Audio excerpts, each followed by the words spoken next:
The Brook.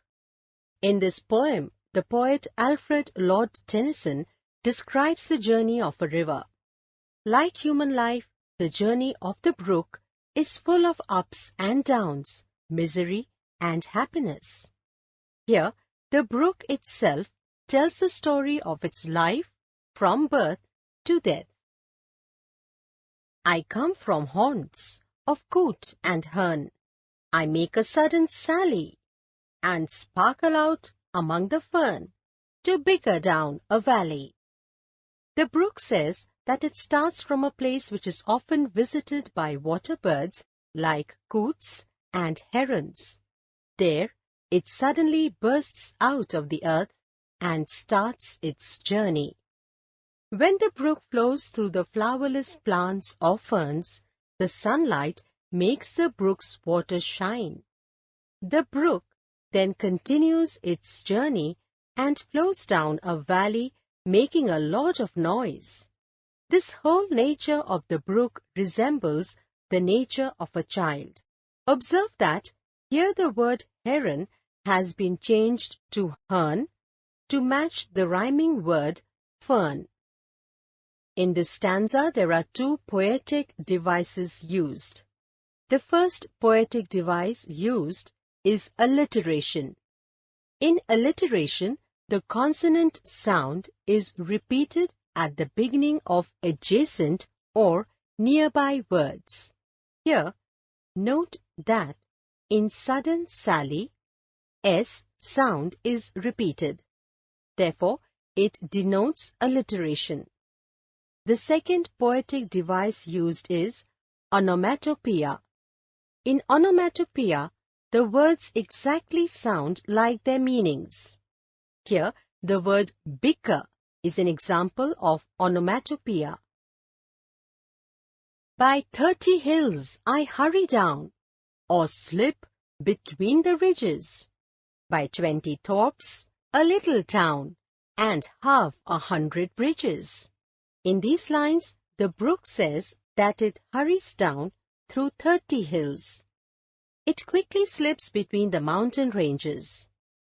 It passes through 20 small villages or hamlets, a small town, and 50 bridges. Here, observe that the poet has used the numbers 30, 20, and 100 to express great numbers. He wants to convey that the brook leaves behind many hills, villages, and many bridges as it continues its journey. Observe that the poet has used alliteration in by 20 thorps, a little town. Here, T sound is repeated. Another poetic device used in this stanza is repetition. In repetition, words, phrases, or lines are repeated. Here, the word by is repeated in the first and third lines. Hence, it is an example of repetition. Till last, by Philip's farm I flow, to join the brimming river. For men may come and men may go, but I go on forever. Here, the brook says that till last, it flows near Philip's farm, after which it joins a big river which is full of water. The line, men may come and men may go, but I go on forever, means that men may take birth or die and depart from this world, but the brook will flow forever. It is immortal.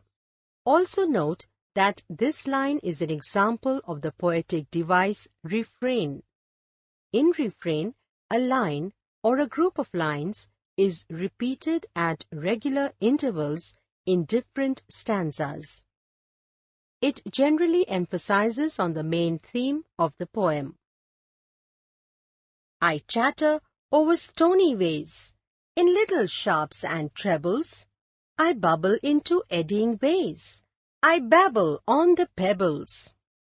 Here, the brook says that when it flows, it makes different kinds of noises and sounds at different places. While flowing on the stony paths, it creates a chattering sound. It makes bubbles when it flows in the spiral movement. When it moves on the pebbles, it creates a sound as if it is talking gaily to itself. Observe that here chatter, trebles, babble, etc. are the examples of onomatopoeia.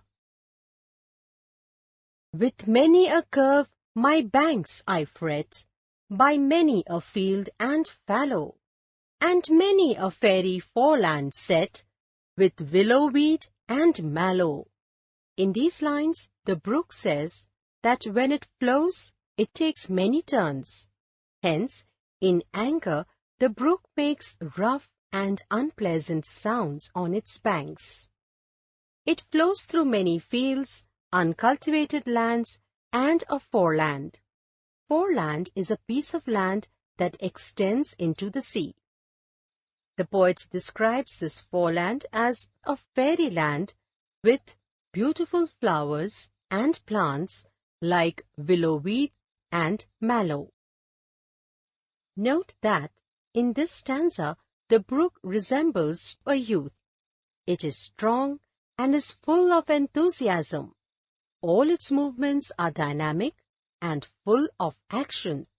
Also, observe that alliteration is used in fairy foreland and in with willow weed.